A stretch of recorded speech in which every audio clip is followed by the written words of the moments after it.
Bonjour Camille. Sarah, merci beaucoup de m'accueillir. Merci à toi de faire partie de la tribu d'experts qui partagent leurs expériences et leurs connaissances sur Pawa. Alors Camille, tu es coach de santé, spécialiste de la nutrition holistique, professeur de yoga et aromathérapeute. Tu es certainement bien d'autres choses et tu vas pouvoir te présenter pour les personnes qui ne te connaissent pas encore. Aujourd'hui, on va parler du mode de vie anti-inflammatoire. Sujet passionnant, surtout en notre époque. Mais voilà, avant de commencer de rentrer dans le vif du sujet, est-ce que tu peux nous en dire un petit peu plus sur qui es-tu? Oui, avec plaisir. Du coup, moi, je m'appelle Camille, donc j'habite en Slovénie. Je me suis expatriée cette année, du coup, et je suis un vrai melting pot. Donc tu as dit un coach de santé et tout ça. Après, un peu plus sur moi, j'ai un papa allemand et une maman italienne. Donc, je suis née en France, mais je me suis toujours sentie très européenne, très melting pot de culture. Et donc, j'ai étudié le droit. Tu vois, on parlait tout à l'heure hors caméra des parcours classiques et un peu moins classiques. Moi, j'ai fait un parcours très, très classique. J'ai fait du droit. Et puis, je réussissais intellectuellement, mais je m'épanouissais pas du tout dans cette voie-là. Et donc, j'ai pris un premier virage à 180 degrés et je suis partie en entrepreneuriat. Et à la fin de mes études, enfin déjà pendant mes études, j'ai monté mon entreprise dans l'alimentation végétale. Donc on faisait des pâtisseries de voyage, des biscuits à base de farine de pois chiches, sans gluten, vegan, voilà. J'ai fait ça pendant 2 ans. Et puis après, petit à petit, je me suis rendu compte que c'était pas l'alimentation végétale en soi qui m'animait, c'était vraiment l'alimentation qui guérit. Et dans ma famille, il y a eu beaucoup de maladies chroniques. C'est vraiment une histoire de maladie chronique. J'ai un papa qui a une sclérose en plaques très, très avancée. Ma maman a eu de l'eczéma, que moi aussi j'ai eu après, beaucoup d'asthme et d'eczéma. J'ai grandi vraiment avec des allergies aussi. Ma sœur qui a une endométriose, enfin voilà, vraiment, les chroniques de maladies chroniques, c'était ça. Donc c'était un peu comme si j'avais ça sous les yeux tout le temps, mais que je voulais pas le voir ou que c'était pas le moment pour moi encore. Et voilà, et au bout de 2 ans de startups qui ont été hyper enrichissantes parce que du coup, je travaillais dans un accélérateur, donc j'accompagnais des entrepreneurs et en même temps, j'avais ma startup, donc j'avais un peu cette double casquette et c'était super enrichissant. Et puis voilà, petit à petit, oui et non, parce que en fait, je suis partie en Inde et ça a été assez radical. Finalement, ça s'est fait petit à petit dans ma tête, mais le pas a été assez radical vers le deuxième virage, du coup, à 180 degrés. Et du coup, je suis partie en Inde faire un teacher training de yoga. Et là-bas, ça a été une rencontre. En fait, vraiment une rencontre qui a tout changé pour moi. J'ai rencontré Rachna Shashi, c'était une docteure en nutrition holistique, et c'est après auprès d'elle que je me suis formée. Et elle avait une histoire aussi de maladie auto-immune, une polyarthrite rhumatoïde. Et elle était avec moi en train de faire ce teacher training de yoga. Et voilà, et donc c'est un jour, en fait, quand la prof nous a proposé de partager notre histoire, il y a vraiment cette silhouette qui s'est détachée de la foule avec une démarche un petit peu particulière, et elle nous a raconté son histoire. Et moi, voilà, maladie auto-immune avec mon papa, ça a tout de suite beaucoup résonné, donc je suis allée la voir, et c'est comme ça de fil en aiguille que j'ai vraiment atterri dans ce monde-là. Et puis après, c'était une histoire de guérison personnelle aussi, parce que du coup, quand je suis partie en Inde, j'avais toujours mon eczéma. J'avais réussi à pas mal avoir l'asthme sous contrôle. J'avais travaillé avec un ostéopathe avec la méthode Gézray là-dessus. Mais l'eczéma, c'était vraiment là, et à cette époque-là, je m'étais vraiment résolue à vivre avec. Ça veut dire que je me disais, OK, c'est quelque chose que j'ai et juste ça partira pas.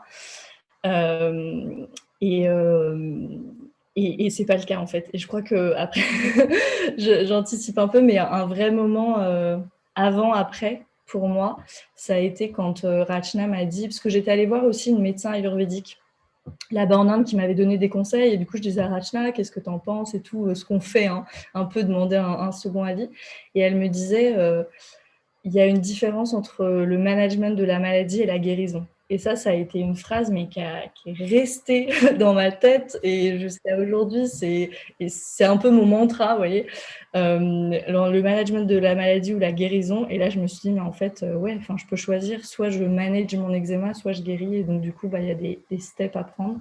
Et c'est là où, voilà, ça a été vraiment le combat. Bon, ça, c'est un mot un peu fort, le combat, mais voilà, la baisse en fait de l'inflammation chronique dans mon corps, ça a commencé comme ça.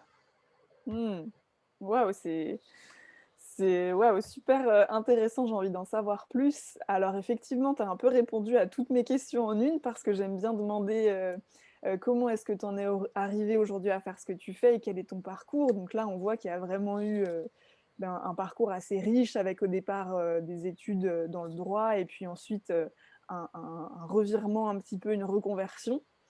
Et puis du coup, j'aime bien demander aussi s'il y a eu un événement ou une rencontre qui a fait justement ce déclic donc, dont tu nous as parlé. Euh, on va aller voir un petit peu plus du coup ce que c'est que ce mode de vie anti-inflammatoire et ce qu'est en fait l'inflammation dans le corps. On en parle beaucoup dans ce qui est les médecines holistiques, traditionnelles, ou voilà, la naturopathie, etc. On en parle beaucoup, mais on connaît mal. Et pourtant, c'est quelque chose qui est très présent dans nos sociétés aujourd'hui, surtout en Occident, où on veut toujours aller avoir toujours plus, aller de plus en plus vite, etc. Et c'est quelque chose qui génère beaucoup de stress et du coup d'inflammation. Enfin, tu en parleras beaucoup mieux que moi. Du coup, qu'est-ce que c'est l'inflammation, si on reprend la base? Ouais, à la base, l'inflammation, alors c'est difficile de parler juste d'inflammation. Je pense que quand on parle d'inflammation, c'est super important de faire la différence entre l'inflammation aiguë et l'inflammation chronique. J'avais un prof en droit qui disait toujours penser, c'est distinguer. Ça aussi, c'est une phrase qui est restée avec moi. Mais c'est vraiment ça, là. Il faut qu'on distingue vraiment l'inflammation aiguë et l'inflammation chronique, parce que sinon, c'est un peu comme si on disait un chien et un loup, c'est pareil. Vous voyez. Donc, l'inflammation aiguë, ça va être l'inflammation normale, en fait. Et l'inflammation, vraiment sans laquelle on ne pourrait pas survivre, parce que si on n'avait pas cette inflammation aiguë, et l'inflammation aiguë, c'est quoi? Tout simplement, c'est par exemple, voilà, j'ai une bonne grippe, ou prenons l'exemple, j'ai une égratignure, ok? J'ai une égratignure, je vais avoir un afflux de sang vers la zone de l'égratignure, avec du coup les globules blancs, les fameux petits soldats du corps, qui va voilà, défendre mon organisme, mon corps, contre les pathogènes, les bactéries, tout ce qui pourrait s'installer et me rendre malade. Donc ça, c'est un phénomène tout à fait sain, tout à fait normal. Après, là où ça devient un petit peu plus problématique, c'est quand on passe dans l'inflammation chronique. Et donc, du coup, ce qu'on dit généralement, c'est qu'une inflammation donc, aiguë, qui est un phénomène immédiat, court et à durée déterminée, hein, vraiment, quand cette inflammation-là, en fait, elle n'est pas résolue, qu'elle reste, on dit à peu près plus de 6 semaines. On passe dans une forme subaiguë de l'inflammation, on appelle ça, bon, peu importe. Et ensuite, on arrive dans cette fameuse inflammation chronique. Et c'est de celle-là qu'on parle, en fait. Hein, quand on parle d'inflammation problématique, c'est vraiment l'inflammation chronique. Et ça, c'est quoi? C'est une inflammation qui s'installe et surtout qui est plus déclenchée par un stimuli extérieur. Ça veut dire qu'en fait, moi j'aime bien utiliser la métaphore du camion pompier pour expliquer ça, mais je trouve que c'est très parlant. En fait, l'inflammation aiguë, ça serait, il y a un incendie, le camion de pompier part, on met la sirène, hop, on va sur le lieu de l'incendie, on maîtrise l'incendie, on revient, on éteint le camion pour qu'il soit en état de marche pour le prochain incendie. Dans l'inflammation chronique, ce serait j'ai allumé le camion de pompier et on a oublié d'éteindre la radio. On a oublié d'éteindre la radio et en fait, la radio, elle est si... le volume, il est tellement bas qu'on n'entend pas, mais la batterie du camion, elle continue à se décharger. Et puis la prochaine fois qu'on va vouloir y aller pour l'incendie, sûrement qu'il n'y aura plus de batterie. Et l'inflammation chronique, c'est exactement ça. En gros, c'est vraiment cette inflammation continue dans le corps, alors et après qui est alimenté en fait finalement, et c'est là où notre mode de vie intervient en fait, qui est alimenté par notre mode de vie. Donc tu parlais tout à l'heure du stress et c'est intéressant, tu disais voilà, tout s'accélère, c'est vraiment ça. Donc ça peut être le stress dû à des événements extérieurs, mais ça peut être aussi le stress que moi j'appelle le stress physiologique, ça veut dire tout ce que notre organisme va vivre comme un stress. Donc par exemple, si vous avez une dysbiose intestinale, c'est vécu comme un stress, ça, par votre organisme. Si vous avez, je sais pas moi, bon, bien sûr, une maladie voilà, auto-immune et tout ça, mais tout dysfonctionnement, en fait, un déséquilibre hormonal, tout dysfonctionnement qui est vécu par l'organisme comme un stress et qui va venir nourrir cette inflammation chronique. Et puis après, il y a bien sûr le lien avec l'intestin, que ça, il faut évoquer aussi, et avec surtout l'hyperperméabilité intestinale, dont on commence à parler un peu timidement là maintenant, mais voilà. En fait, tout simplement, rapidement, sur l'hyperperméabilité intestinale, c'est quoi? C'est vraiment l'œuf ou la poule avec l'inflammation chronique, ce cercle-là. C'est votre intestin qui, avec les années, avec justement ce stress, avec une alimentation un peu trop transformée, trop acidifiante aussi, par exemple. Et en fait, on a comme des micro-trous qui vont se former dans la paroi intestinale. Et l'intestin, qu'est-ce qu'il va faire? Au lieu de laisser passer seulement l'eau et les nutriments, c'est son rôle en fait, il va laisser passer aussi des petites particules de nourriture non digérées, des pathogènes, des indésirables en fait, si vous voulez, qui vont passer dans la circulation sanguine. Et donc le corps, là, stress, état d'alerte, qu'est-ce qui se passe? C'est pas censé passer ces trucs-là. Il déclenche l'état d'alerte, et l'état d'alerte, c'est quoi? C'est l'inflammation. Et du coup, on comprend bien que à chaque fois que l'intestin il est comme ça, micro-agressé par une inflammation, par un stress, par nos états émotionnels, et ça vient nourrir cette inflammation chronique qui est après le terreau pour les diverses maladies. Ok. Donc si on résume, là c'est un peu les causes de l'inflammation, il y aurait donc le stress, et finalement ce stress, donc il peut aussi avoir des causes alimentaires qui dérèglent les intestins. Est-ce qu'il y a d'autres choses, si tu devais résumer un petit peu les causes de ce qui provoque de l'inflammation dans le corps? Vraiment, retenir, je pense, ce mot-clé de stress et le comprendre comme le stress venant d'événements extérieurs. Donc, du coup, venant d'événements extérieurs, ça veut dire aussi nos pensées, nos émotions, en fait, ce qui va nous mettre en état de stress. Parce que, à la limite, c'est pas l'événement extérieur, c'est plutôt nous, comment on réagit. Et c'est pour ça que dans la guérison, c'est hyper important de changer ses réponses au stress. Et après, tout ce qui est stress intérieur, donc tous les déséquilibres de l'organisme. Vraiment, voilà, équilibre hormonaux et tout ça. Et c'est pour ça que on parle d'holistique, de santé naturelle et tout ça, c'est vraiment ça, de comprendre que s'il y a un dérèglement en fait dans un des grands systèmes, c'est un peu comme la forêt amazonienne, quoi. Un battement d'ailes de papillon à un endroit de la forêt, ça a une influence sur les autres grands systèmes. Donc ça, c'est vraiment à bien comprendre. Mais de façon générale, voilà, une alimentation trop acidifiante, trop industrielle, un manque de sommeil, pas assez de stress, enfin vraiment ce mode de vie qu'on appelle moderne. Moi, je ne sais pas en quoi il est moderne, mais ce mode de vie moderne qui est très, très propice à l'inflammation. Et c'est pour ça qu'on voit énormément de monde, en fait, maintenant, quasiment tous, on a un niveau plus ou moins élevé d'inflammation chronique. Ok. Donc c'est pour ça aussi qu'on parle finalement d'un mode de vie anti-inflammatoire, parce qu'il n'y a pas vraiment une cause, enfin, c'est quelque chose d'assez général, c'est le sommeil, c'est vraiment, ça touche, enfin de ce que je comprends, ça touche vraiment à tous les piliers de notre santé qui sont aujourd'hui un peu déséquilibrés, avec l'air pollué, avec le manque de sommeil, le manque de lumière, le stress, trop d'activité, peu de repos. Donc voilà, on va vraiment parler de ce mode de vie. Tu en as parlé un petit peu, ce serait quoi les maladies et les déséquilibres qui sont liés donc à ce trop d'inflammation dans le corps? Tu as parlé donc des maladies de peau, des maladies auto-immunes. Est-ce qu'il y a d'autres choses pour qu'on puisse, justement s'identifier?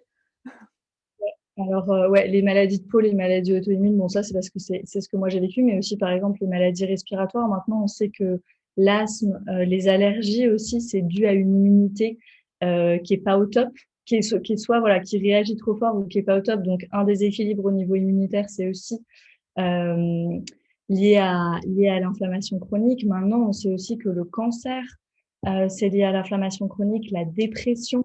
Donc, en fait, et c'est presque un peu trop beau pour être vrai, ou c'est difficile à s'imaginer, de se dire il y a cette grande cause en fait, et c'est pas qu'une cause, hein, c'est jamais que l'inflammation chronique, il faut vraiment s'imaginer, moi j'aime bien l'image de la plante en fait, l'inflammation chronique c'est vraiment ce terreau, et après sur lequel va pousser malheureusement là où chacun de nous a des faiblesses. Donc par exemple quelqu'un, si je prends l'exemple de ma sœur, voilà, qui a de l'endométriose, elle c'est plutôt au niveau hormonal que ça se manifeste, parce que c'est là où il y avait sa faiblesse. Moi, c'était de l'eczéma avec l'asthme. Voilà, c'était là où j'avais ma faiblesse. Mais vraiment, quel est le lien entre dépression et cancer? L'inflammation chronique, des choses où on se dit, mais ça, enfin, c'est pas du tout lié, qu'est-ce qu'elle raconte, ouais. Mais c'est vraiment le dénominateur commun. En fait, il y a plein d'études maintenant là-dessus où on a étudié toutes ces maladies, les maladies chroniques, du coup, qu'on appelle maladies chroniques, mais qui sont dues à notre mode de vie. Et en fait, on a trouvé que le facteur commun, le dénominateur commun, c'était toujours l'inflammation chronique. Mm. Mmh. Donc, euh, mais c'est une mauvaise nouvelle et en même temps, c'est une bonne nouvelle parce que ça veut dire qu'on peut prévenir toutes ces maladies. L'Alzheimer aussi, c'est toutes ces maladies qu'on appelle à latence longue, en fait, qui mettent des années, qui mettent du temps à se déclarer. Toutes ces maladies-là, ben, on peut les prévenir et on peut agir tout de suite, en fait. Donc ça, en termes d'autonomie, c'est quand même assez génial parce que une fois qu'on connaît le mécanisme de l'inflammation chronique, on peut faire quelque chose, quoi, tout de suite Mmh. dans nos vies. Oui, alors tu en as parlé un petit peu, dans l'introduction. Toi, tu dis que c'est quelque chose qui a toujours été, devant tes yeux puisque ta famille a toujours souffert de maladies chroniques.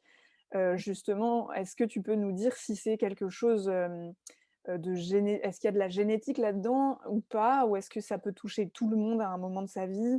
Est-ce qu'il y a des personnes qui sont plus sujettes à ça ou pas?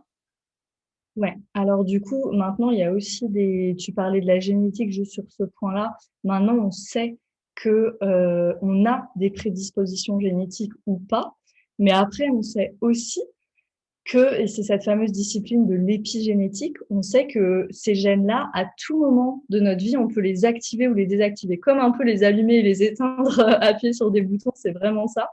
Si on a un mode de vie, si on revient au mode de vie, voilà, stressant à 2000 à l'heure, on n'a pas le temps de se faire à manger, hop, truc industriel, on met bien plus de chances de côté d'allumer, j'ai envie de dire, d'activer ces gènes qu'on avait déjà pour, j'en sais rien, il y en a, ça va être la dépression, il y en a, ça va être le cancer, peu importe. Un gène qui était là en nous, on va l'allumer ou l'éteindre avec notre mode de vie. Et c'est ça vraiment qu'il faut retenir. Donc, sur la prédisposition génétique, oui, mais il y a l'épigénétique et donc, du coup, soit ces gènes, ils vont être dormants, ils vont jamais se manifester, soit avec notre mode de vie, on va les activer.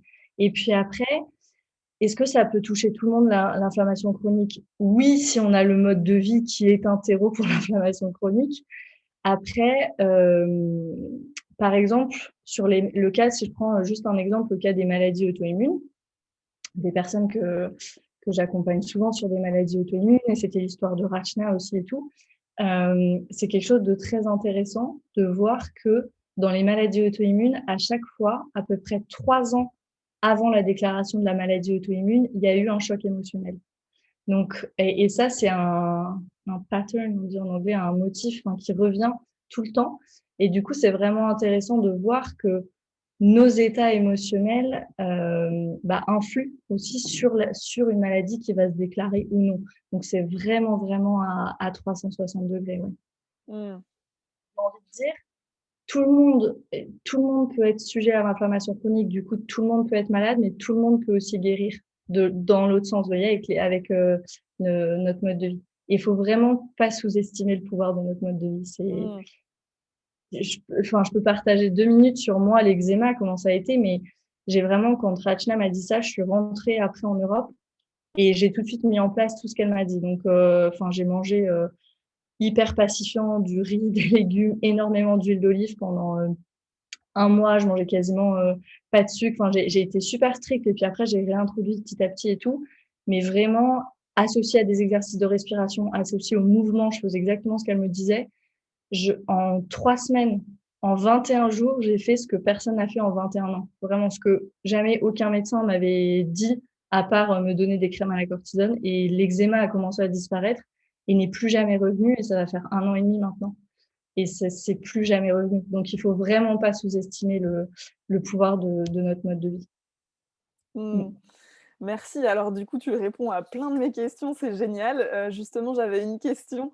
Je me demandais si c'était toujours récupérable, en fait, si c'était vraiment possible, quand on était arrivé voilà, un état quand même assez avancé d'inflammation chronique et qui avait causé des dommages dans le corps. Est-ce que c'était toujours récupérable? C'était toujours possible voilà, de rectifier grâce au mode de vie?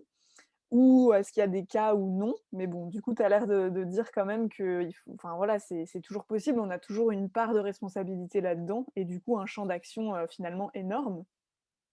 Ouais, alors ouais, là où je nuancerais en fait, je pense qu'au niveau physique, honnêtement, c'est toujours possible. Enfin, par exemple, Rachna, elle a eu une polyarthrite rhumatoïde, elle était dans un état, enfin, au fond de son lit, complètement déprimée, parce qu'il faut savoir aussi que avec la maladie chronique, tout spécialement avec les maladies auto-immunes, mais arrive aussi une sorte de brouillard mental. Ça veut dire que c'est super dur. On n'a plus d'énergie, il y a une souffrance physique. Donc, je pense que moi, tout est récupérable à condition qu'on fasse le travail partout. Ça veut dire qu'il faut absolument faire le travail émotionnel associé.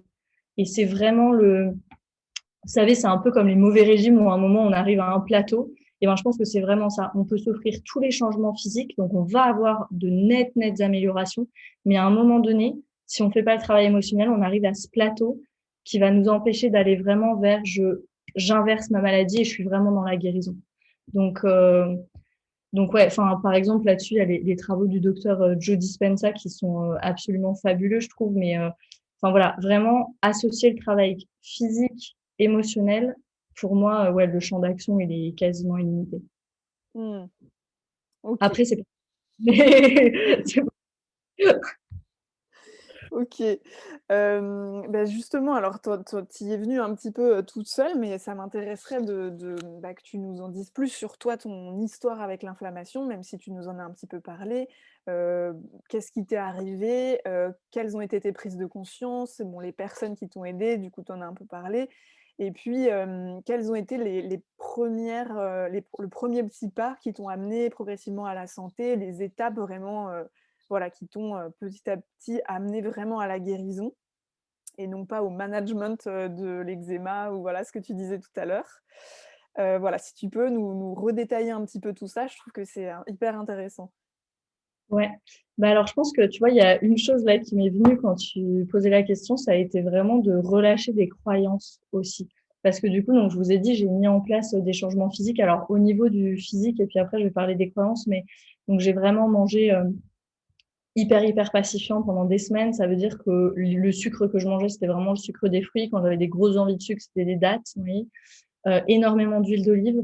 Sur mes plats, je faisais des exercices de respiration, 15 à 20 minutes de respiration. On verra tout à l'heure la respiration alternée, mais tous les jours, même une demi-heure, parce que ma médecin ayurvédique m'avait vraiment donné toute une série de pranayama à faire, donc c'était hyper pacifiant. Et je sentais, enfin, je sais pas trop comment décrire, mais je sentais vraiment cette inflammation baisser dans mon corps. J'étais moins de rougeur, ça a piqué moins, enfin, je sais pas comment dire.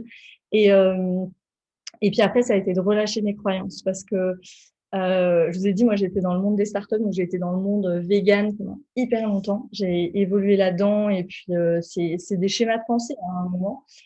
Et du coup, ça a été de faire mes propres recherches, aussi de pas me contenter de OK, j'ai fait cette formation, maintenant c'est bon. Enfin, j'ai littéralement passé des soirées entières sur PubMed à lire des études scientifiques en anglais.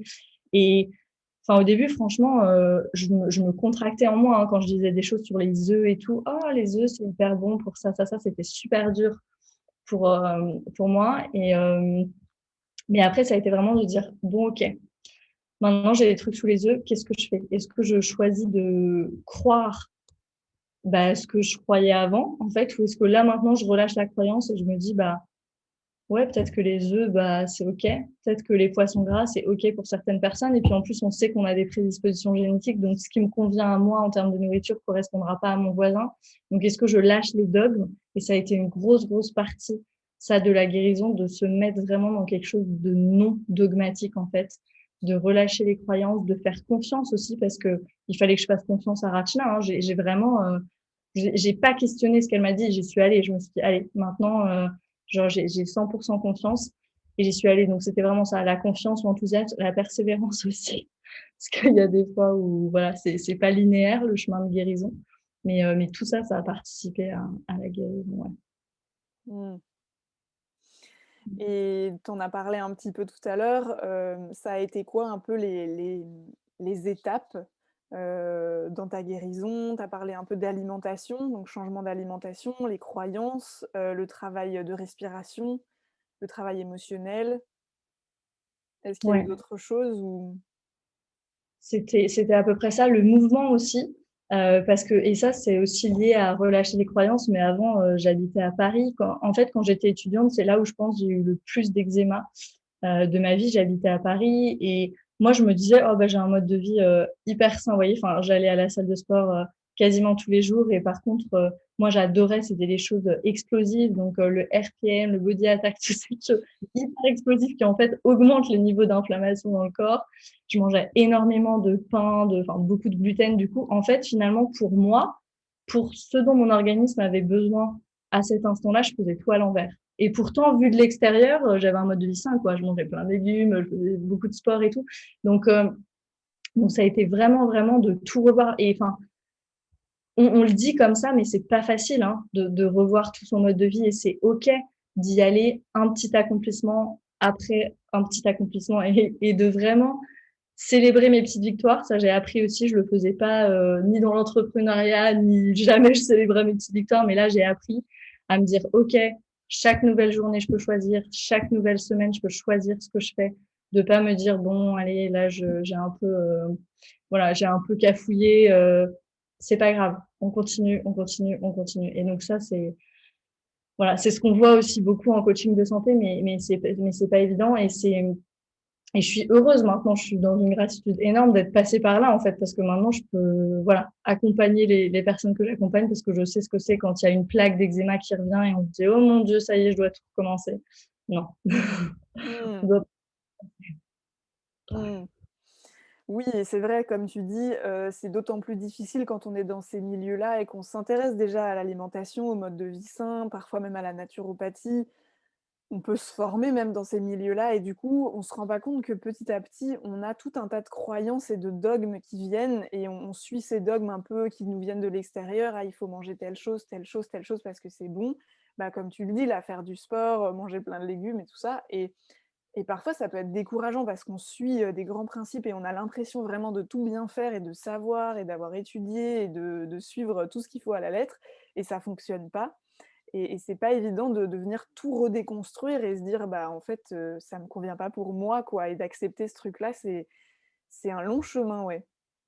Un long chemin. Ouais, et quand tu parles de déconstruire, c'est exactement ça. Moi, maintenant, ce que je fais beaucoup, puisque je fais beaucoup dans les ateliers que je propose et tout, c'est de justement proposer de déconstruire et de déconstruire par domaine, en fait, de se dire, de se donner 10-15 jours ou même un mois et de se dire, OK, je me concentre que sur un truc.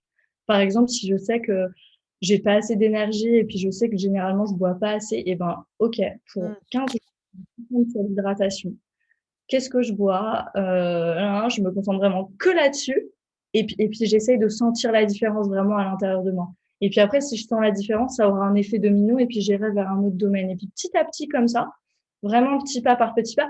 Parce que, en fait, si moi, euh, enfin, le mois d'il y a 5 ans, si je voyais tout ce que j'ai mis en place aujourd'hui, je pense que j'aurais jamais commencé parce que je me dirais, mais en fait, c'est juste trop, enfin, c'est impossible. Donc vraiment, petit, petit, petit par petit et célébrer à chaque fois qu'on y arrive et qu'on sent la différence en soi. Mm. Mmh. Super, important, ouais, effectivement. Quand on se rend compte qu'on a par exemple, de l'inflammation, est-ce que et qu'on ment donc du coup, voilà, on commence à entreprendre, à changer, des petites choses dans son mode de vie, à célébrer les réussites et cetera. Est-ce que pour toi, il suffit, de «d'éliminer la cause» entre guillemets, de ce qui provoque, l'inflammation?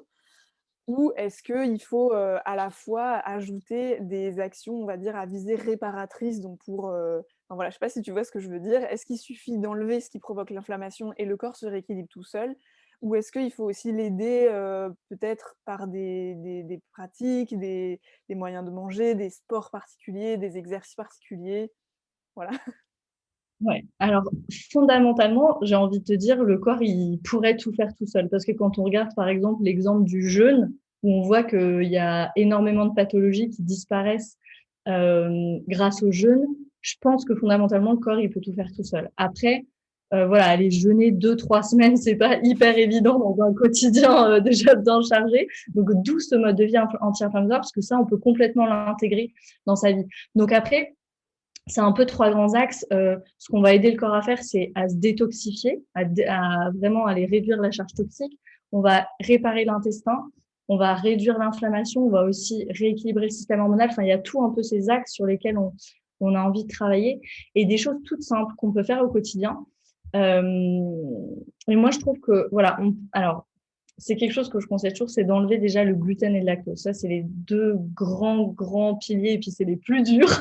Et c'est là où tout le monde fait la grimace.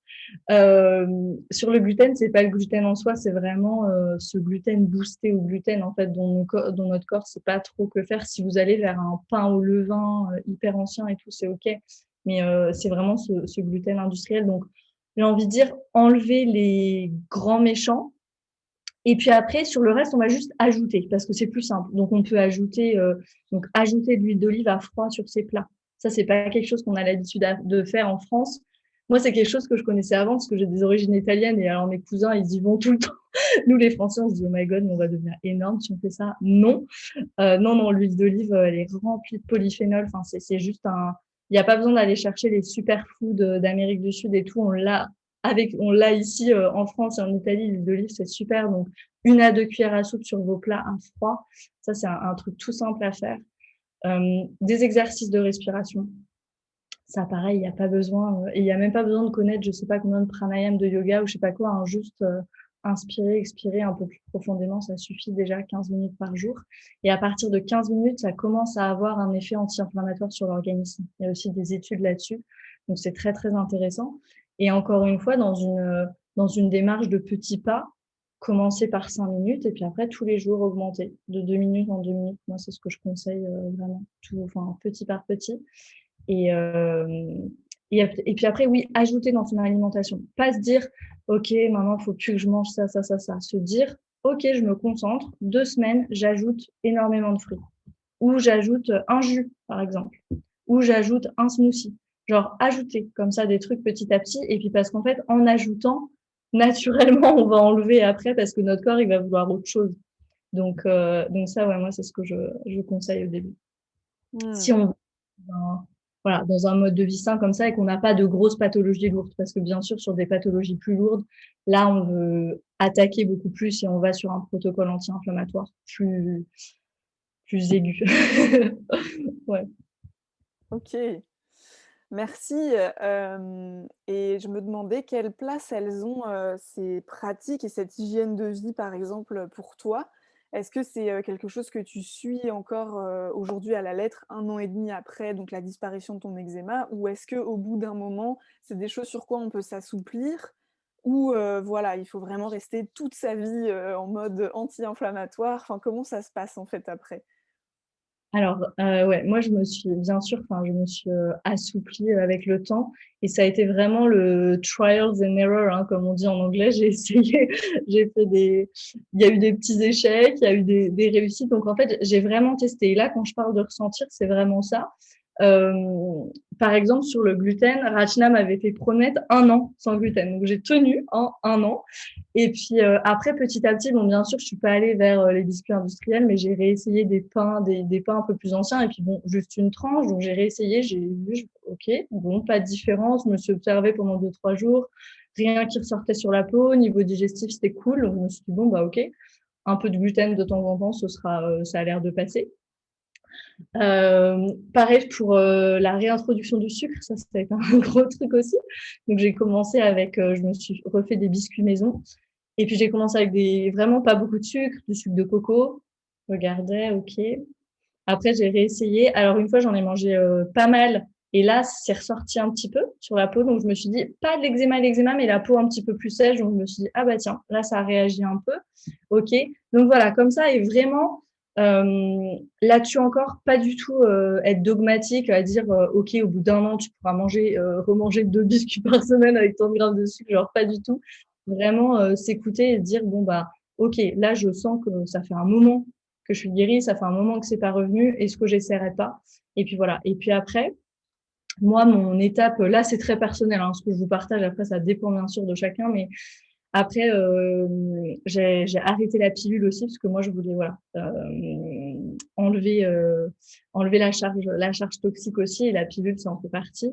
Donc, j'ai arrêté la pilule, puis j'ai eu du mal à retrouver mes cycles et tout. Et donc, c'est là où, deuxième grosse vague de lâcher de croyances, j'ai réintroduit les œufs et le poisson gras dans mon alimentation, alors que je mangeais 100% végétal depuis des années, hein, depuis 5, 6 ans.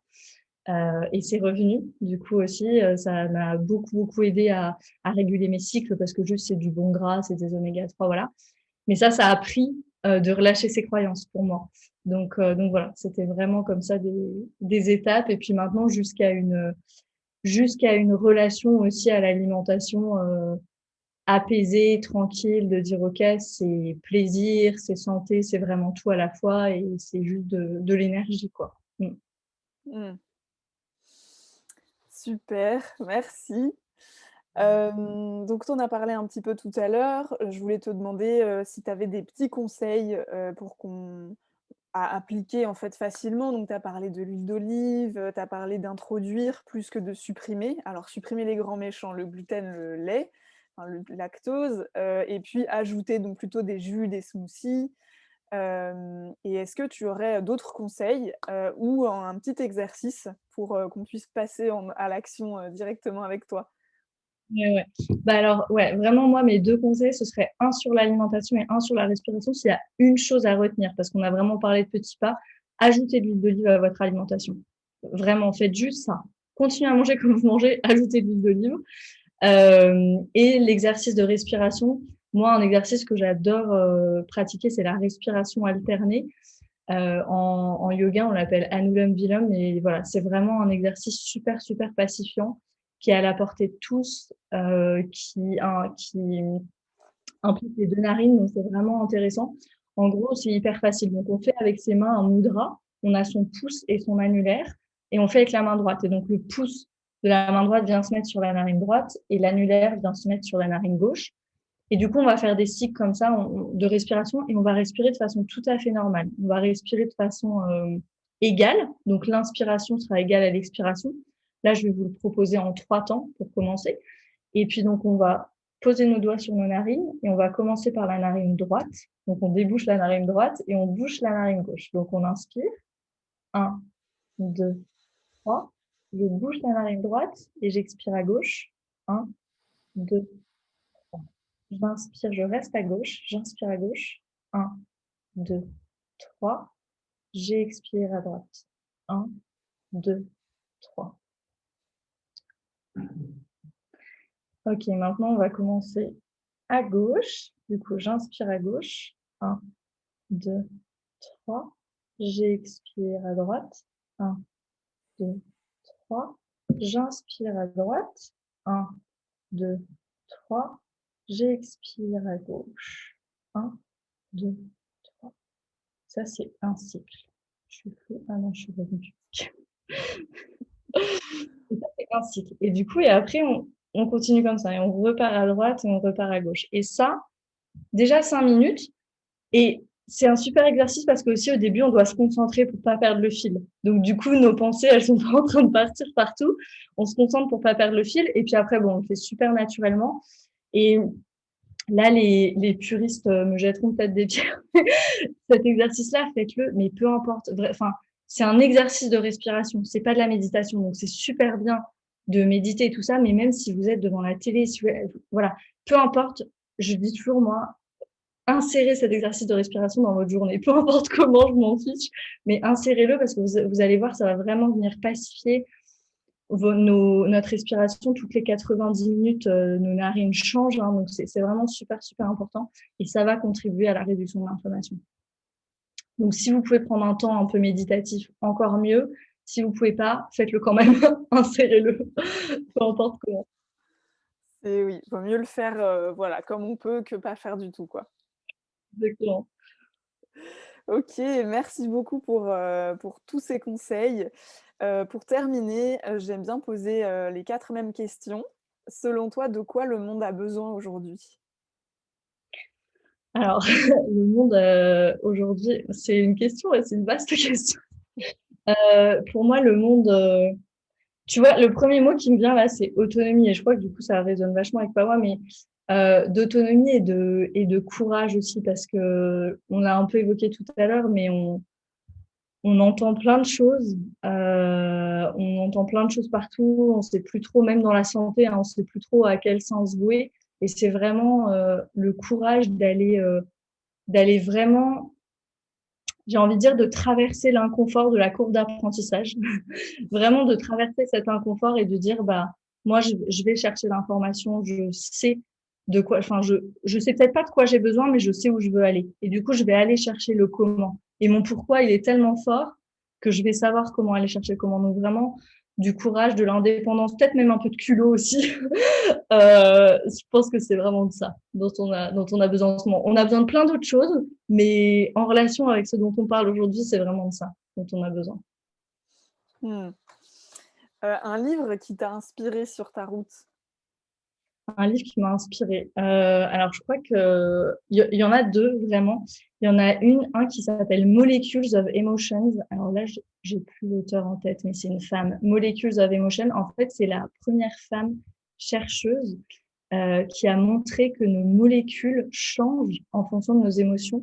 Et du coup, c'est elle qui a jeté un peu la base pour toutes justement les médecines alternatives, les thérapies naturelles et tout.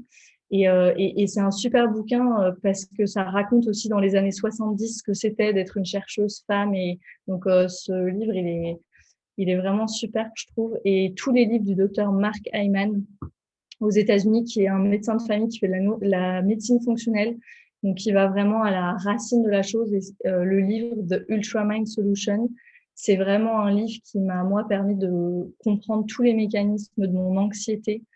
Molecules of Emotions et tous les livres du docteur Mark Hyman, vraiment top, top. Ok. Une personne qui t'inspire ou qui t'a inspiré? Il y en a 10, il y en a plein, plein, plein, plein. Mais là, du coup, je vais partager quelque chose de super personnel là-dessus. Je pense que c'est une de mes arrière-arrière-grand-mères. C'était une femme formidable qui travaillait en Italie et qui a perdu son mari. Et quand on était une femme toute seule dans les années 1800 en Italie avec 3 enfants, il n'y avait pas grand-chose à faire. Donc, elle a pris ses 3 enfants, elle a pris le train, elle est partie à Paris pour trouver du travail et j'ai une connexion hyper forte à cette femme qui est vraiment un bonheur, enfin, un bout de femme, ouais, tu vois, et c'est, ouais, elle m'accompagne tout le temps, tout le temps, tout le temps. Donc, je crois que c'est elle que je veux citer dans les personnes que j'admire. Même s'il y en a plein. Rachna, Anne-Claire, Lucie, il y en a plein. Mais voilà, celle qui m'accompagne au quotidien, c'est elle en tout cas. Hmm. Merci. Est-ce que tu veux dire quelques mots sur la formation que tu as tournée et qui sera en ligne sur Pawa? Au niveau du format, de la durée, est-ce qu'il y a des exercices pratiques, de la théorie? Enfin voilà. Complètement. Ouais, alors du coup, c'est une vidéo, ça dure un peu moins d'1 heure, je pense. Et en gros, c'est vraiment ce que j'ai fait dans cette vidéo, c'est donc expliquer le mécanisme de l'inflammation, donc plus en profondeur que ce qu'on a fait aujourd'hui, et donner plein de tips justement. Moi, l'idée, c'est qu'à la fin de cette vidéo, vous puissiez, OK, prendre des notes et vous dire, OK, je me fais mon programme et bah, sur quoi je me concentre pour les semaines à venir et comment je me crée, moi, mon protocole anti-inflammatoire personnalisé, en fait. Hmm. Voilà, c'est ça Super. l'idée. Beau programme. Yes, yes. Merci Camille pour cette interview. Pour finir, je vais citer Albert Einstein, une petite citation qui me fait penser à tout ce qu'on a dit aujourd'hui et qui dit: «La plus grande force du corps humain est sa capacité d'auto-guérison. Mais cette force n'est pas indépendante de notre système de croyances. Tout commence par une croyance.» Ah bah voilà. Euh, tu l'avais préparée celle-là? Ouais, Oh bah, eh bah dis donc, ouais, bah, il n'y a jamais de hasard, tu vois. ouais, et oui. Ouais, ouais, c'est beau. Merci beaucoup pour cet échange, c'était passionnant et j'ai hâte d'aller voir ta formation. Merci Tara, merci beaucoup. Merci à toi et à bientôt, j'espère. À bientôt sur Pawa. Ouais.